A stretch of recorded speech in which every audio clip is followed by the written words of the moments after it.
आता है, जिसको आता है क्वेश्चन है फर्स्ट, जैसे Mn3+ कौन सा एजेंट होगा और क्यों, Fe2+ कौन सा एजेंट होगा और क्यों, Cr2+ कौन सा एजेंट होगा और क्यों, रीजन देना प्रॉपर।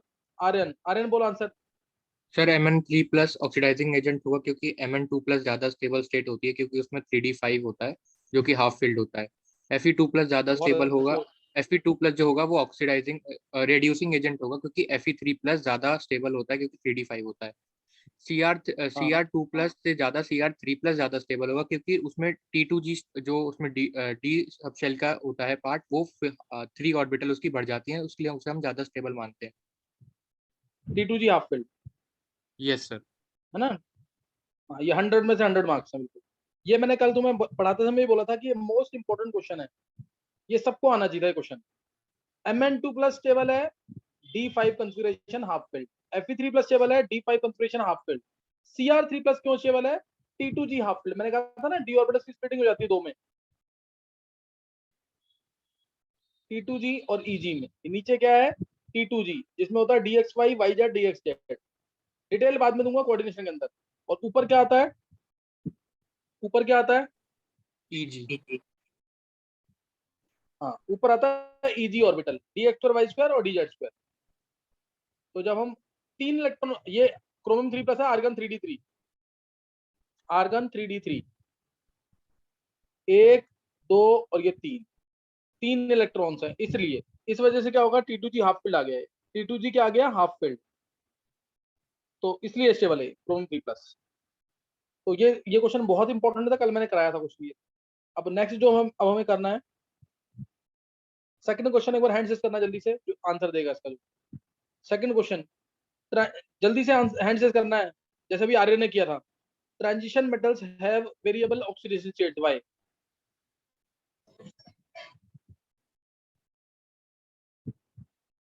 आर्यन, आर्यन बोलो, एक्सप्लेन एक्सप्लेन कर दे इसको।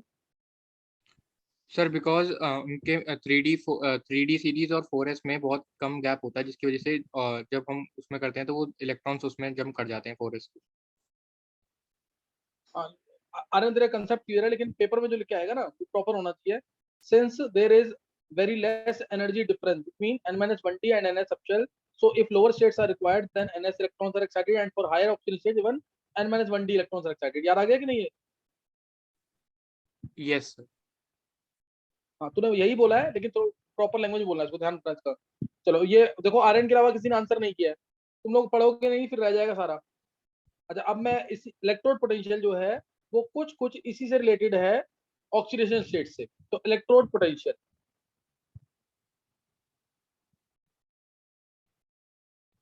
इलेक्ट्रोड पोटेंशियल सबसे पहले तो ये बताना तुम्हें कि ट्रांजिशन मेटल में मोस्ट कॉमन स्टेट कौन सी थी।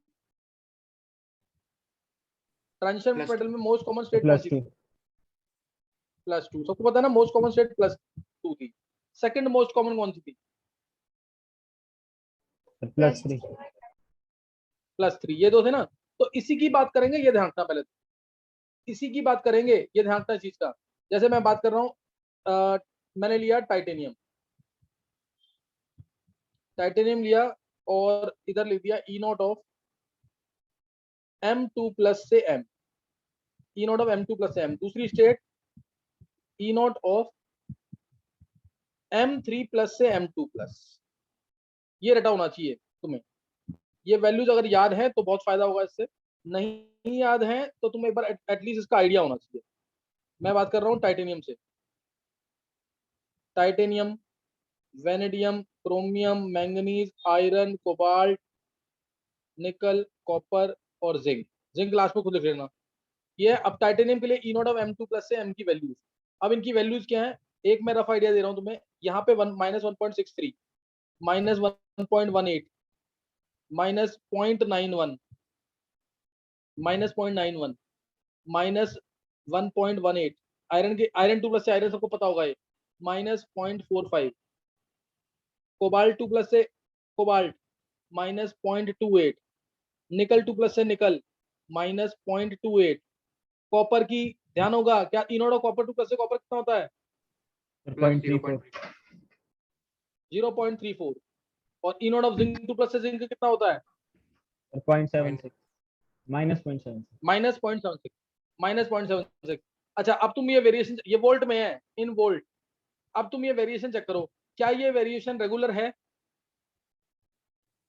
No sir. ये वेरिएशन रेगुलर तो नहीं है ना। अब ये इलेक्ट्रोड पोटेंशियल ट्रांजिशन मेटल्स का ये इररेगुलर ट्रेंड क्यों फॉलो कर रहा है? ये इररेगुलर ट्रेंड फॉलो क्यों कर रहा है, और इसके बेसिस पे भी क्वेश्चन बनते हैं। तो अब इररेगुलर ट्रेंड किसकी वजह से है, क्या रीजन दोगे इसका? उसके लिए तुम्हें इलेक्ट्रोड पोटेंशियल का मेन कंसेप्ट क्लियर होना चाहिए हमेशा। मैं पहले तुम्हें यहाँ बता रहा हूँ, ये इररेगुलर ट्रेंड का ग्राफ भी पूछा हुआ है ई नोट वैल्यूज का, E naught value of M2 plus से M versus atomic number Z, है ना। तो अब मैं यहाँ पे स्टार्ट कर रहा हूँ, क्योंकि मेरे को पता है वैल्यूज जो वेरी कर रही हैं -0.2 से, मान लो -0.2 है ना, और से -1.7 तक जा रही है। हाँ सही है आर्यन, हाँ आर्यन सही है आंसर। देखो ये अब ये कैसे वेरी करेगा, -2 से मैं स्टार्ट कर रहा हूँ, -2 -1.5 -1 -0.5 0 और 0.5, इसी में वेरिएशन चल रहा है ना। अब देखो पहला टाइटेनियम, ये टाइटेनियम ले लिया, vanadium, chromium, manganese, iron, cobalt, निकल, कॉपर और लास्ट में जिंक। तो अगर मैं बात करूं टाइटेनियम की, वैल्यू है इसकी -1.63, -1.63। तो ये यहाँ वैल्यू आएगी कहीं पे टाइटेनियम के लिए वैल्यू। टाइटेनियम को ना इनिशियली लेना था मेरे को पहले, टाइटेनियम को इनिशियल में ले लो, बिल्कुल। एक मिनट चेक कर रहे हैं इसको दोबारा। Z है ये इनिशियल में, titanium, vanadium, chromium, manganese, iron, cobalt, निकल, कॉपर, जिंक, यहाँ तो चलेगा। अब टाइटेनियम की वैल्यू है -1.63, ग्राफ यहाँ पे आएगा -1.63, ये पॉइंट -1.63। वेनेडियम के लिए -1.18, -1.18 आएगा वेनेडियम के लिए, यहाँ पे आ जाएगा कहीं पे -1.18 वेनेडियम के लिए। क्रोमियम के लिए -0.91, -0.91 ये चला जाएगा, ये कुछ ऐसे क्रोमियम के लिए -0.91, और मैंगनीज के लिए -1.18 अगेन, -1.18। तो ग्राफ देखो कैसे चल रहा है, ऐसे ऐसे ऐसे, इरेगुलर ट्रेंड चलेगा सारा, ऐसे करके पूछा हुआ। आयरन के लिए -0.45, -0.45, तो ये आ जाएगा यहाँ पे कुछ -0.45। कोबाल्ट के लिए -0.28, -0.28, ये आ जाएगा इन दोनों के बीच में, यानी यहाँ पे कहीं -0.28। निकल के लिए -0.25, बिल्कुल यही रहेगा सामने ही, -0.25। कॉपर के लिए 0.34, देखो ये जीरो वाली लाइन 0.34, तो ये आ जाएगा कुछ यहाँ पे कॉपर के लिए ऐसे, और जिंक के लिए फिर दोबारा -0.76, ये कहीं नीचे आ जाएगा ऐसे। अब तुम चेक कर लो ग्राफ से भी, इरेगुलर ट्रेंड चल रहा है बिल्कुल, ये चल रहा है बिल्कुल इरेगुलर ट्रेंड चल रहा है यहाँ पे। तो ऐसा इरेगुलर ट्रेंड क्यों है ये इरेगुलर ट्रेंड क्यों है? और इसमें भी ना ऑब्जर्व वैल्यूज जो है कोबाल्ट और निकल की ज्यादा होती है। ऑब्जर्व वैल्यूज ना कोबाल्ट की और निकल की ज्यादा होती है, जो भी एक्सेप्शन आया। कोबाल्ट की वैल्यू ना -1 पॉइंट समथिंग होनी चाहिए कुछ ऐसे, यहाँ पे कोबाल्ट के लिए, कोबाल्ट के लिए और निकल के लिए वैल्यूज जो है वो चेंज होती है। अगर वैल्यू चेंज हो रही है तो किसकी वजह से होंगी चेंज? कोबाल्ट और निकल की जो वैल्यू है comes out to be greater than expected. क्या रीजन होता है?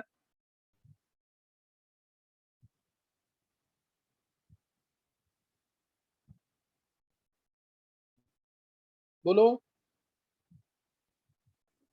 सर उनकी आयनाइजेशन एनर्जी और उसमें सब्लिमेशन एनर्जी ज़्यादा हो सकती है। हाइड्रेशन एनर्जी में डिफरेंस आता है इस वजह से, हाइड्रेशन एनर्जी रिलीज ज्यादा होती है। मैं पहले एक बार ना ई नोट वैल्यू का मीनिंग बताता हूँ, उससे तुम्हें और क्लियर होगा ज्यादा। ग्राफ ये इरेगुलर क्यों है, अभी तक मैंने सिर्फ तुम्हें क्वेश्चन बताया है, वैल्यूज बताई है और क्वेश्चन बताया है कि why electropotential of transition metals follow an irregular trend. Follow an irregular trend. अब मैं इसका आंसर बता रहा हूँ, थोड़ा सा ऊपर से रख कर। ये इरेगुलर ट्रेंड क्यों चल रहा है? तो अब ध्यान देना इधर, इलेक्ट्रोड पोटेंशियल, यानी इन मेटल्स में से हमें इलेक्ट्रॉन को बाहर निकालना है। इन मेटल्स में से इलेक्ट्रॉन को बाहर निकालना है। इलेक्ट्रॉन को बाहर निकालना है, जब भी इलेक्ट्रॉन निकलता है तो वो गैसियस फॉर्म से निकलता है बाहर। कोई भी मेटल होता है यहाँ पे, ये निकल हो गया, क्रोमियम हो गया, मैंगनीज हो गया, कोई भी मेटल होता है, इसमें से इलेक्ट्रॉन अगर बाहर निकालना है तो पहले इसको गैस में लेके आना पड़ेगा। तो इसको एटमाइजेशन एनर्जी देंगे या सब्लिमेशन एनर्जी देंगे, एम गैस, गैस बन गया।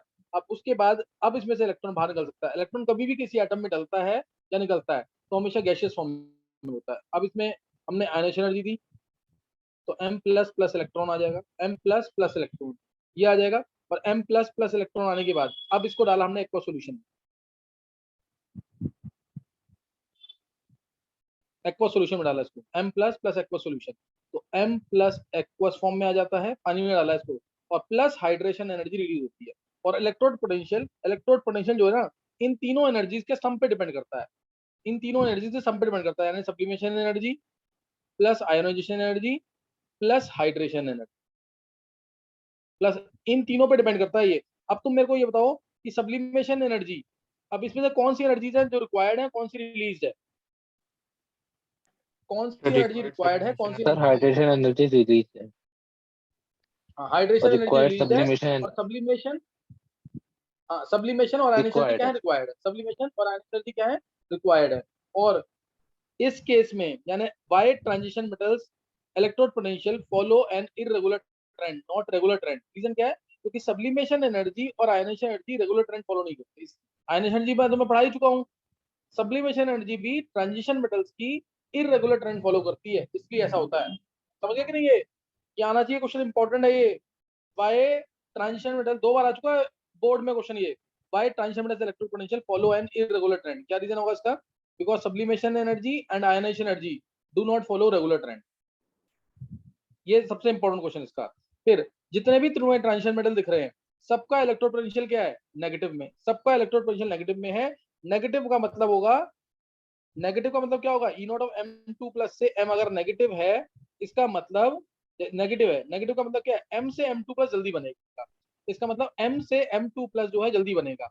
लेकिन कॉपर का चेक करो, कॉपर का पॉजिटिव है, कॉपर का पॉजिटिव है। अगर ये आ गया क्वेश्चन तो क्या करेंगे? दूसरा important question, why electrode potential of copper is 0.34 volt and is positive whereas it is negative for others? क्या रीजन आएगा इसका?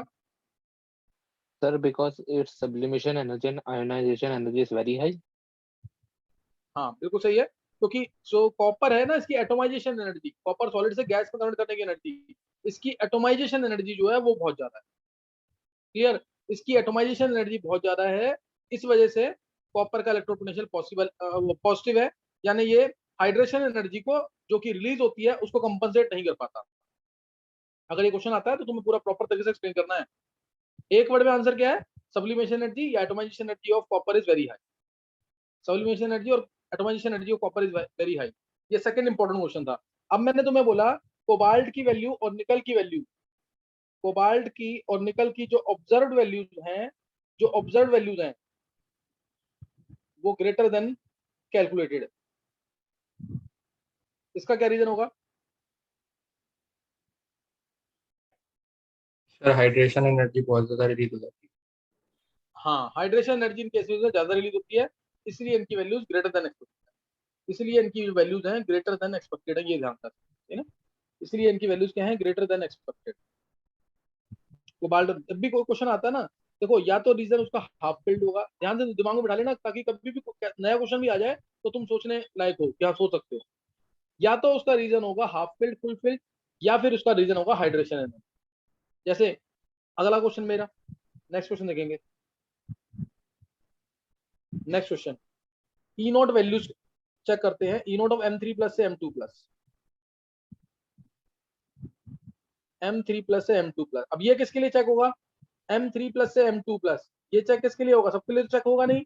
जो +3 +2 दोनों शो करते हैं उनके लिए चेक होगा। टाइटेनियम के लिए, वेनेडियम के लिए, क्रोमियम के लिए, मैंगनीज के लिए, आयरन के लिए और कोबाल्ट के लिए। निकल तो +3 शो नहीं करता है, नहीं होगा। कॉपर +3 शो नहीं करता, नहीं चेक होगा। जिंक +3 शो नहीं करता है, चेक नहीं होगा।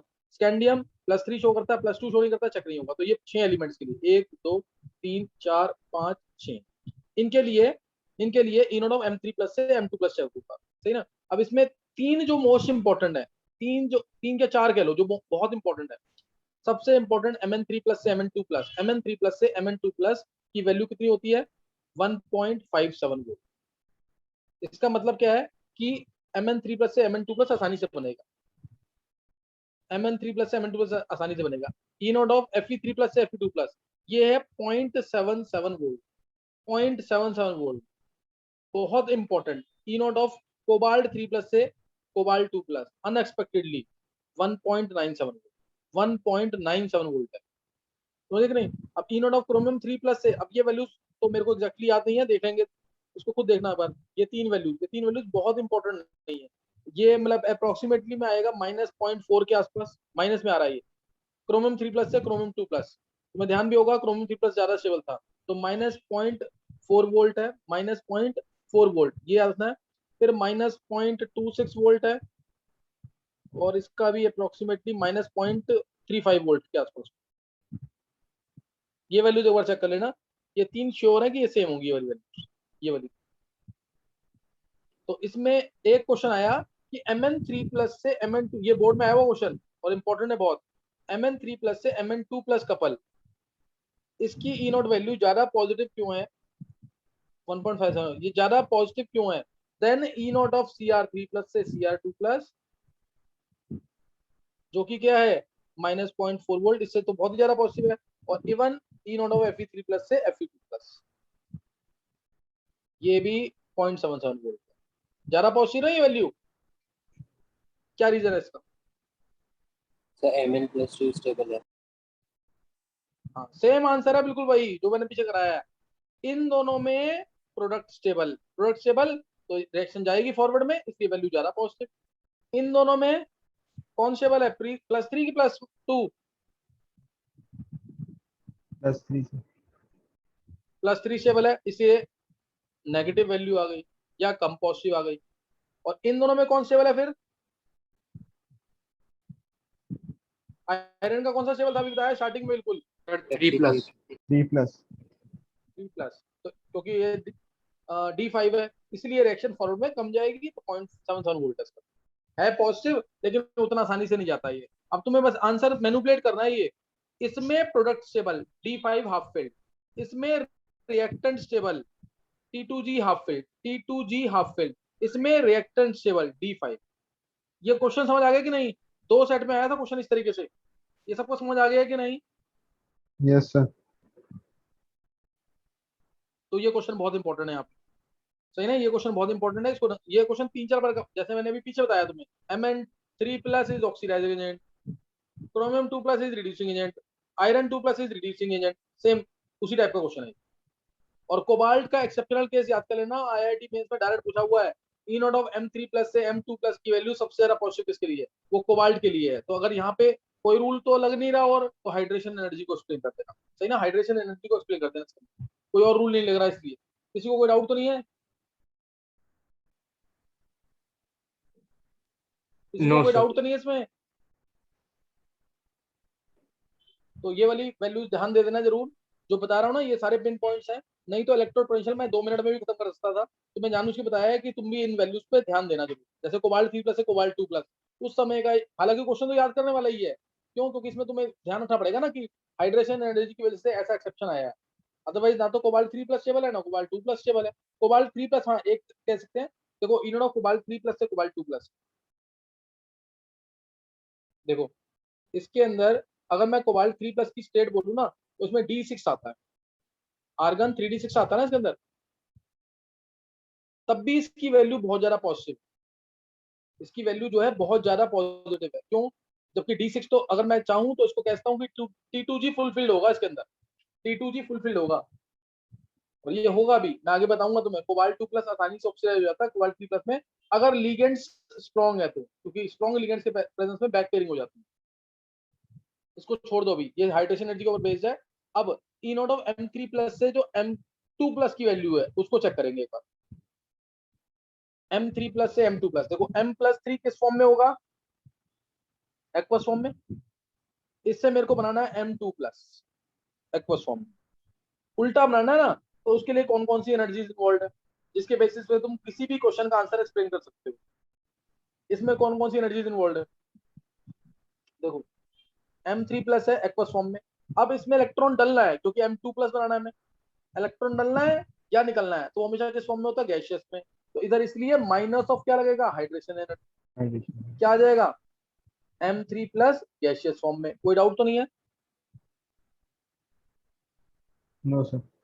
सही है। अब इसमें इलेक्ट्रॉन डलेगा तो इलेक्ट्रॉन एफिनिटी, इलेक्ट्रॉन डलेगा तो एनर्जी रिलीज होगी, तो इलेक्ट्रॉन एफिनिटी यानी ये आ जाएगा M2+ में, गैशियस फॉर्म में, गैशियस फॉर्म में। अब हम इसको डालेंगे एक्वा सॉल्यूशन, एक्वा सॉल्यूशन में डालेंगे तो हाइड्रेशन एनर्जी फिर रिलीज होगी, हाइड्रेशन एनर्जी रिलीज होगी।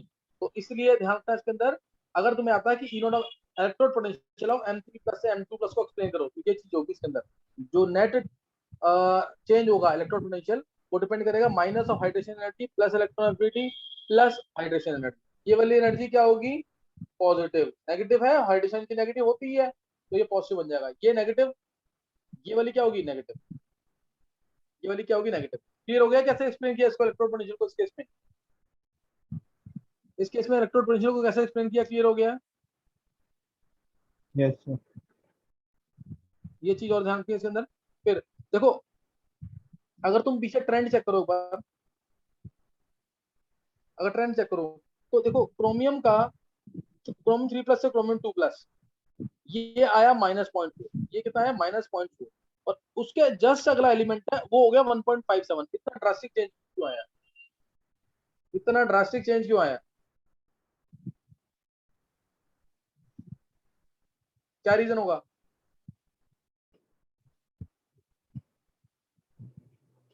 बताओ, इतना ड्रास्टिक चेंज क्यों आया इसके अंदर।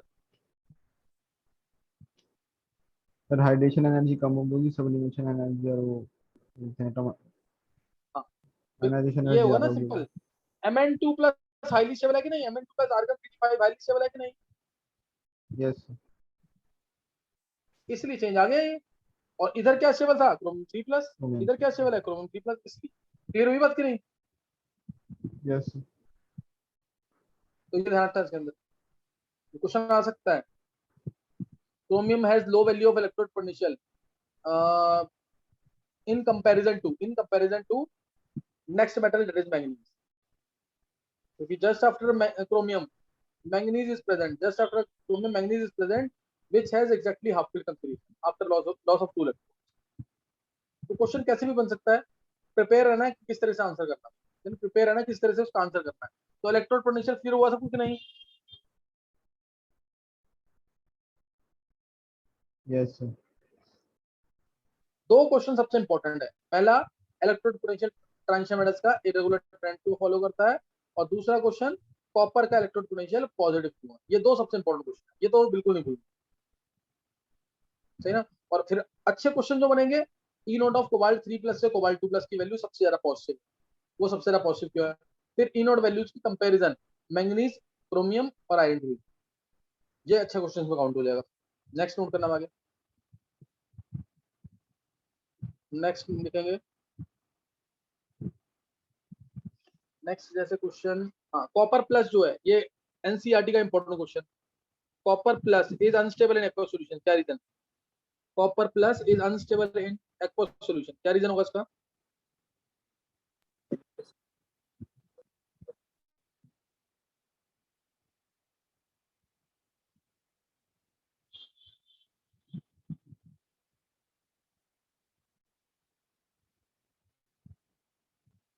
बोलो।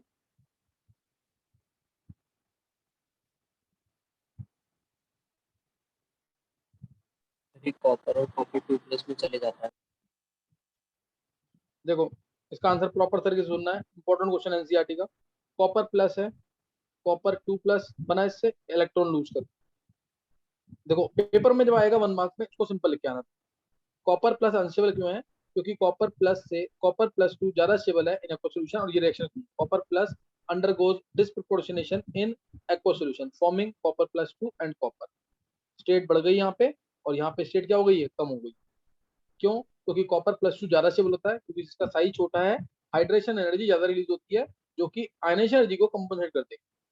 जो कि आयन एनर्जी को क्या करेगी, कंपनसेट कर देगी। क्या लिखना है, copper plus is unstable in aqueous solution because copper plus 2 ions formed are smaller in size. Copper plus 2 ions formed are smaller in size and hence compensate the value of ionization energy. इसलिए copper plus 2 बनता है। और copper plus क्या होता है, unstable होता है। Unstable होने, अब इसका प्रॉपर रीजन सुनेंगे पर पेपर में क्या करना पता गया ना, कॉपर प्लस 2 का साइज छोटा होता है, हाइड्रेशन एनर्जी ज्यादा रिलीज होती है, जो कंपनसेट कर देती है कॉपर प्लस की आयनाइजेशन एनर्जी, कॉपर प्लस की आयनाइजेशन एनर्जी को। अब इसका प्रॉपर आंसर क्या है, कॉपर प्लस है, इसने पहले कॉपर इलेक्ट्रॉन लूज किया, कॉपर 2 प्लस बन गया, ये स्टेबल है। अब इस इलेक्ट्रॉन को जो कॉपर प्लस बच गए होंगे ना, वो गेन कर लेंगे और क्या बन जाएगा, कॉपर। इस तरह से बनता है कॉपर 2 प्लस और कॉपर। कोई डाउट किसी को,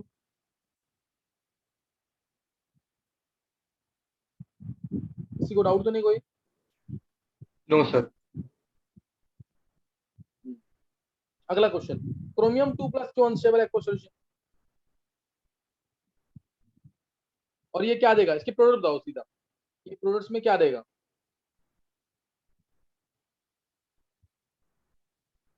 देगा क्या है?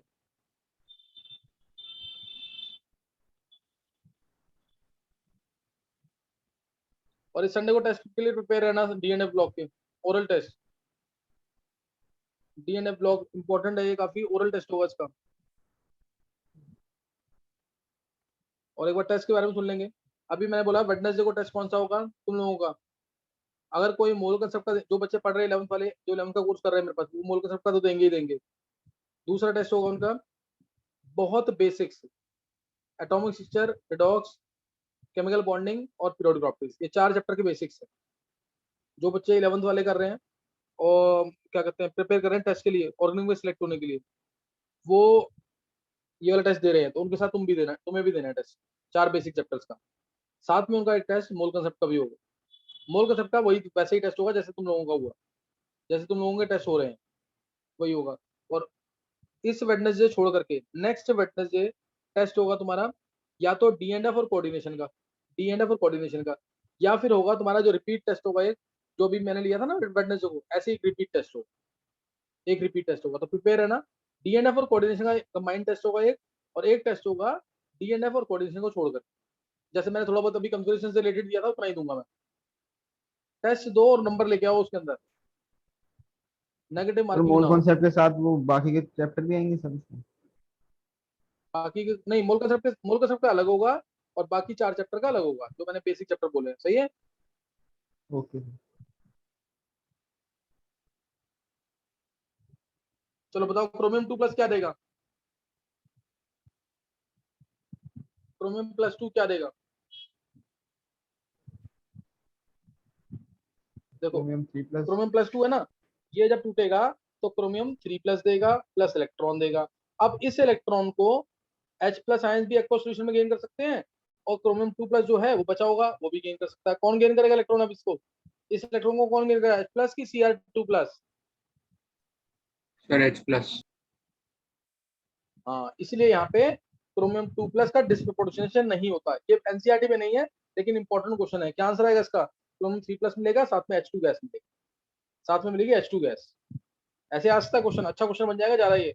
Copper plus undergoes disproportionation in aqueous solution but not chromium 2 plus, क्योंकि क्रोमियम 2 प्लस में क्रोमियम 3 प्लस बना, इलेक्ट्रॉन रिलीज हुआ, इस इलेक्ट्रॉन को गेन करने की टेंडेंसी H प्लस की ज्यादा होगी, तो हाफ H2 गैस मिल जाएगी। ये नहीं, यहाँ पे रिएक्शन नहीं हो पाई। समझ आ गया कि नहीं, है क्लियर हो गया कि नहीं है? Yes sir. सर ये इसीलिए होगा ना क्योंकि Cr+3 ज्यादा स्टेबल होता है Cr+2 से। हाँ हाँ।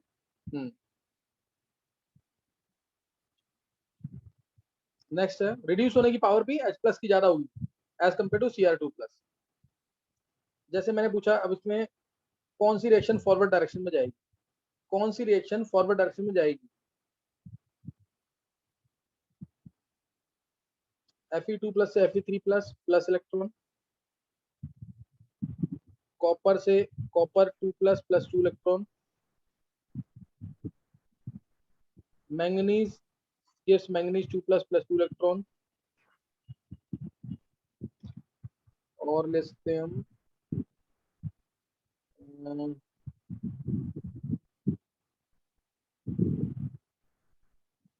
Cobalt 3 plus plus electron gives cobalt 2 plus. कौन सी रिएक्शन इनमें से फॉरवर्ड डायरेक्शन?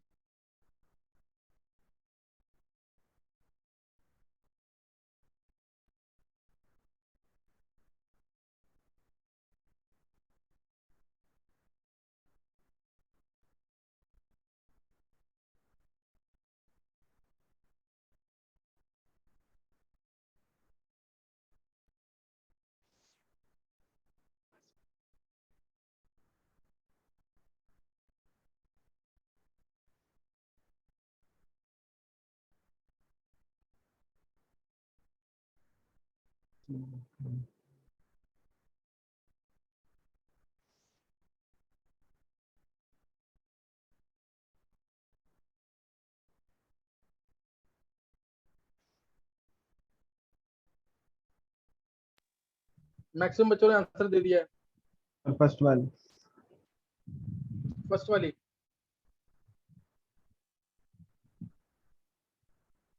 और चेक करो वो जल्दी से। इलेक्ट्रोड पोटेंशियल की वैल्यू अभी मैंने तुम्हें दी है, बताओ जल्दी से कौन सी जाएगी।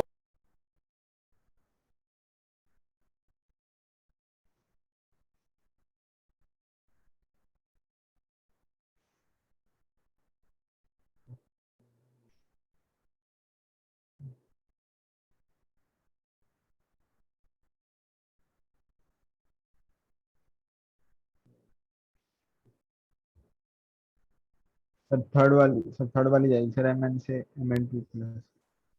देखो उधर Fe2 प्लस से Fe3 प्लस है। तुम्हें अगर ध्यान हो तो Fe not of Fe3 plus से Fe2 प्लस की वैल्यू मैंने पीछे लिखी थी अभी 0.77 वोल्ट। याद आ गया कि नहीं? ये तो मैंने वैसे ही दे दिया क्वेश्चन की, चलो एक बार थोड़ा प्रैक्टिस हो जाए। ये पॉइंट यानी Fe3 प्लस Fe2 प्लस बनेगा ना, Fe2 प्लस Fe3 प्लस तो बनेगा नहीं, तो ये नहीं जाएगी फॉरवर्ड डायरेक्शन। और ई नॉट ऑफ कॉपर 2 प्लस से कॉपर क्या था 0.34, यानी कॉपर प्लस 2 से कॉपर बनेगा ना, उल्टा थोड़ी होगा, इसलिए ये भी नहीं जाएगी फॉरवर्ड डायरेक्शन। Mn वाली value E not of Mn2 plus Mn कितना था -1.18 वोल्ट था, यानी Mn से Mn2 प्लस बनेगा, और इसमें Mn से Mn2 प्लस ही बन रहा है, इसलिए ये सही है। कोबाल्ट 3 प्लस वाले का तो वैल्यू पता होगी, ई नॉट ऑफ कोबाल्ट 3 प्लस से कोबाल्ट 2 प्लस कितना था 1.97। 1.9 1.97। जा रहा था, तो ये तो जाएगी ही जाएगी। नहीं पढ़ पा रहे हो इलेक्ट्रोड पोटेंशियल को अभी? समझ आया कि नहीं electrode potential?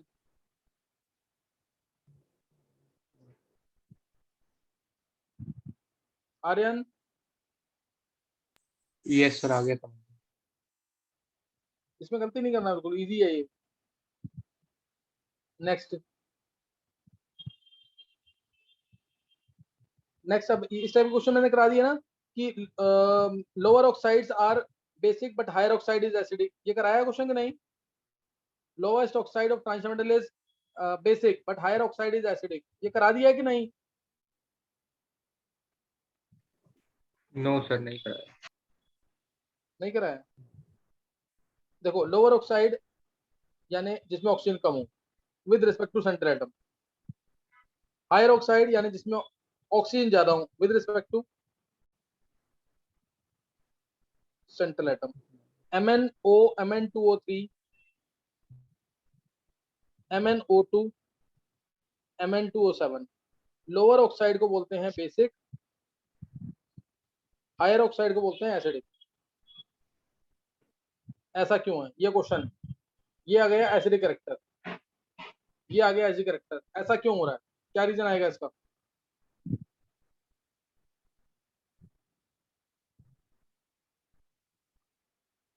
Lower oxide is acidic और basic but higher oxide is acidic. Reason बहुत सिंपल सा है, लोअर ऑक्साइड में यही वर्ड लिखे आना है प्रॉपर पेपर में, इन lower oxide metal is in lower oxidation state which can lose electrons, so it is basic, whereas in higher oxide metal is in higher oxidation state which can gain electrons only, और जो electron gain करता है वो acid होता है, इसलिए ये answer है।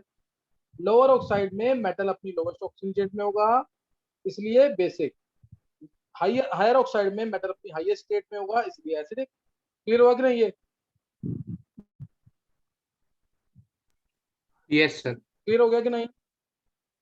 हाँ, तो ये ध्यान रखना चीज का, इसमें किसी भी टाइप ऑफ CRO दे दिया, Cr2O3 CrO5, तो इसमें भी क्या आंसर आएगा? अगर मैंने कहा बेसिक कैरेक्टर में रेंज करो, बेसिक कैरेक्टर में, तो बेसिक कैरेक्टर ये होगा, फिर ये 3, और इसमें ये तुम्हें पता होगा, इसमें इन चारों में से 1 2 3 और ये 4, इन चारों में से एम्फोटेरिक कौन सा है? इन चारों में से एम्फोटेरिक कौन सा है?